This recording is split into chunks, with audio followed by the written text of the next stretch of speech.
भक्ति के दो प्रकार है, एक सगुण साकार की भक्ति है, दूसरा निर्गुण निराकार की भक्ति है।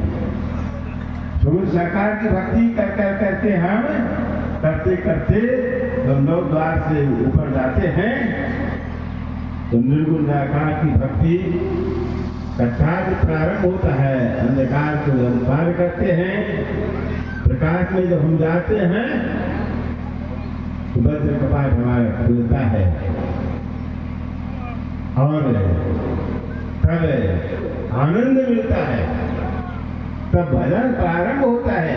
हमारे सभी कवि कहते कि भजन में होत आनंद आनंद, बरसत विसद अमी के बादल, बीड़ा तक कोई संग, अगर बात तत्की नदिया मानो धारा गंग, करी स्नान मगन हो बैठो, जपो स्वहंग स्वहंग। भक्ति का कार्य करने के लिए क्या करना है? हमें सदगुरु ने जो ज्ञान दिया है उस ज्ञान को अपनाना है। शिष्टाचार का पालन करते हुए, पंचपाप का पालन करते हुए और ध्यान लगाने का कहते हैं काम कीजिए। भक्ति का कार्य वहीं से प्रारंभ होता है। भक्ति असल में मोक्ष प्राप्त करने का जो उद्देश्य है, संसार से मुक्त होने का जो उद्देश्य है, वही असल में भक्ति है।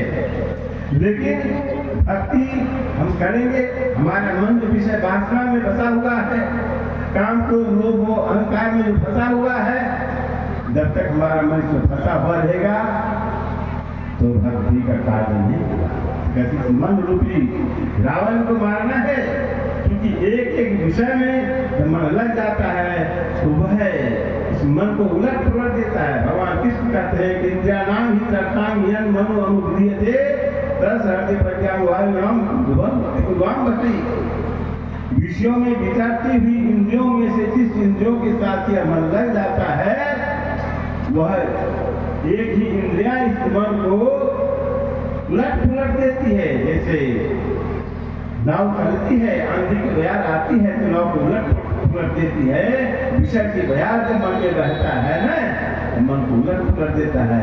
करते हैं जब होने लगता है बस, जब छूट जाता है, ख्याल वहां से हट जाता है। और भक्ति के जो चार चरण हैं, जिसके द्वारा परमात्मा की प्राप्ति होगी, तो उसको करना है। उसके लिए क्या करना है? कहते मानस जप कर करके मन को एकाग्र करने का काम करना है।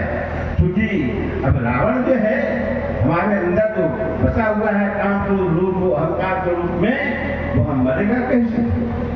नौ द्वार में जब तक हमारा मन फंसा रहेगा तो हमारा मन कभी परमात्मा की ओर लग नहीं सकता। इसमें नौ द्वार से ऊपर उठने के लिए मन को नियंत्रित करना है, एकाग्र करने का काम है।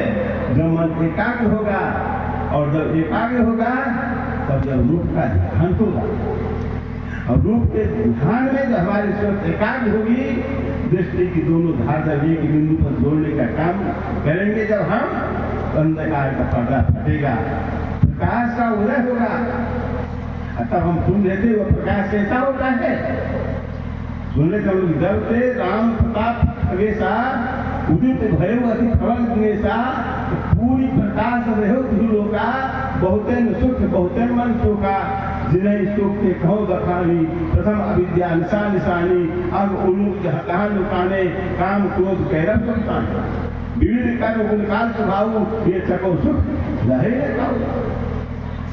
ये प्रकाश का उदय जब होता है तो हमारे अंदर जो काम क्रोध लोभ मोह अहंकार ईर्ष्या द्वेष है उसकी दाद नहीं करते, वह नीचे दब जाता है और प्रकाश में हमारा मन जब गिरता है वह आनंद मिलता है।